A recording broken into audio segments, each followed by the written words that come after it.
Hello friends, कैसे हो? Hope आप सभी अच्छे होंगे। Welcome back to my new blog. तो फाइनली ये मेरा इवनिंग का ब्लॉग है।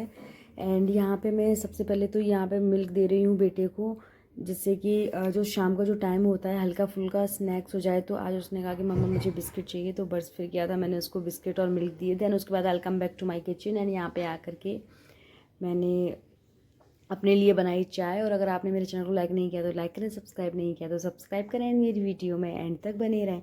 और फाइनली मैं आपको बता दूं कि मैं किस चीज़ की प्रिपरेशन कर रही हूँ। तो मैं प्रिपेयर कर रही हूँ सी टेट के लिए। एंड आई एम श्योर इस बार मेरी मेहनत 101% होगी, जिससे कि जो मेरा सी टेट है वो क्लियर हो जाए एंड जिससे कि हमें आगे जो है वो ज़्यादा स्ट्रगल ना करना पड़े। देन यहाँ पे मेरी चाय जो थी वो लगभग प्रिपेयर हो चुकी थी एंड यहाँ पे बन गई थी।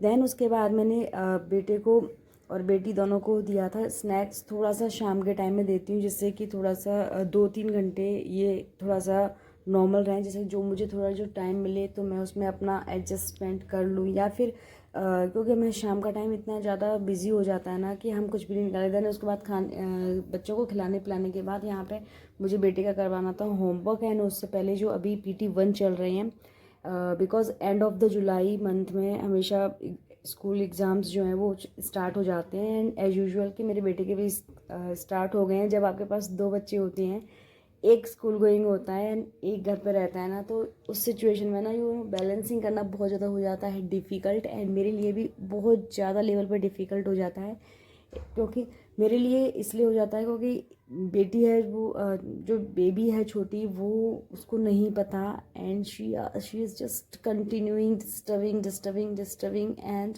बेटे को पढ़ाना होता है मुझे राइट टाइम पे। एक्चुअली क्या है कि टाइमिंग का मैनेजमेंट भी बहुत ज़्यादा हो जाता है, क्योंकि मैं उसको ज़्यादा टाइम तक नहीं, ज़्यादा लेट नाइट नहीं कर सकती, क्योंकि लेट नाइट में फिर मुझे अपना करना होता है एंड जो मेरे पास टाइम मिलता है वो है।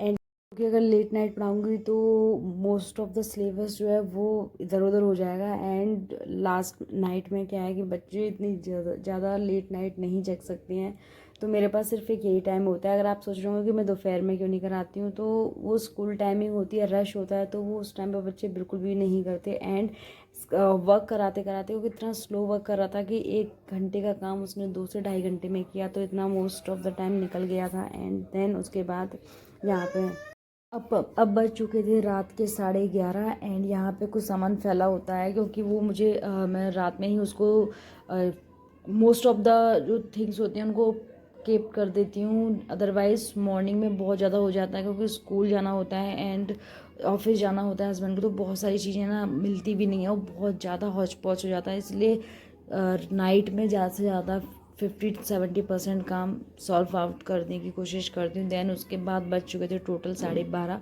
एंड 12:30 आ गई थी मैं अपनी स्टडी टेबल पे। और यहाँ पे स्टडी टेबल पे आने के बाद फिर मैंने उठाई अपनी बुक्स। और यहाँ पे सबसे पहले जो मैंने पढ़ा था वो मैंने डिफरेंस पढ़ा था। मैं बता दूँ ये किस चीज़ का चैप्टर है, तो ये CDP का चैप्टर है, क्योंकि मेरा टारगेट जो है वो ज़्यादा फोकस्ड CD पे है, क्योंकि CDP पर है, क्योंकि ये ज़्यादा मार्क्स स्कोर करता है। मैं हमेशा ऐसे बताती हूँ जैसे कि एंड क्योंकि ये स्लिप आउट नहीं होना चाहिए। बाकी सारे सब्जेक्ट भी हैं, बट ये है कि ये मेरा कहते हैं ना एक बैकबोन, तो ये हमारे एग्ज़ाम की बैकबोन है, तो इसको तो 100% करना ही करना है।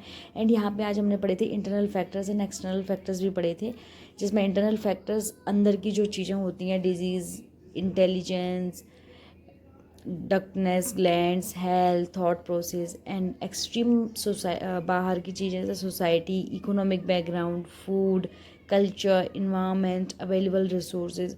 तो इंटरनल और एक्सटर्नल जो रिसोर्सेज होते हैं, फैक्टर्स जो हैं, ये बहुत ज़्यादा इंपॉर्टेंट होते हैं। एंड ये इस टाइप के क्वेश्चंस भी मोस्ट ऑफ द टाइम मैंने देखा है एग्ज़ाम्स में आते हुए, तो आते हैं, तो ये हमें बिल्कुल प्रॉपरली याद करके रखनी है, मतलब बिल्कुल अपने माइंड में सेट करके रखना है। मिलते हैं नेक्स्ट ब्लॉग में, तब तक के लिए सब्सक्राइब